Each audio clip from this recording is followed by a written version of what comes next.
Hi കൂട്ടുകാരെ, നിങ്ങൾക്ക് കഥ കേൾക്കാൻ ഇഷ്ടമല്ലേ? ഞാൻ കഥ പറയാം. ആനയുടെയും ജിറാഫിന്റെയും. നമ്മൾക്ക് അവർക്കൊരു പേര് കൊടുത്താലോ? കിട്ടു ജിറാഫും മിട്ടു ആനയും. അവർ നല്ല കൂട്ടുകാരായിരുന്നു. അവർ ഒരു പന്തയം നടത്തി. എന്താണെന്നോ? ആരാണ് ഉയരത്തിലുള്ളത് എടുക്കുക. ആന തുമ്പിക്കൈ ഉയർത്തി ഉയർത്തി കൊമ്പത്തുള്ള ചക്ക പറിച്ചു. ജിറാഫ് കഴുത്ത് നീട്ടി നീട്ടി നീട്ടി ചില്ലയുള്ള മാങ്ങ പറിച്ചു. ആന തുമ്പിക്കൈ നീട്ടി നീട്ടി കൊമ്പത്തുള്ള തേങ്ങ പറിച്ചു. അപ്പോൾ ജിറാഫ് എന്ത് പറിക്കും?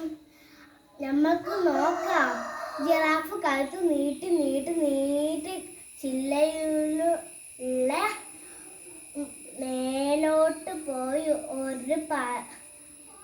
മേലുള്ള പഴത്തിന് ഒറ്റ കടി. അത് ആരെന്ന് അറിയോ നിങ്ങൾക്ക്? നമ്മുടെ അമ്പിളി മാമനായിരുന്നു. പാവം മാമൻ തേങ്ങാപ്പൂള് പോലെ ആയി. നമ്മൾക്ക് അമ്പിളി മാമന്റെ സങ്കടം മാറ്റാൻ ഒരു പാട്ട് പാടിയാലോ? അന്തിക്കാരെ മാനം നിറയെ തെങ്ങിൻ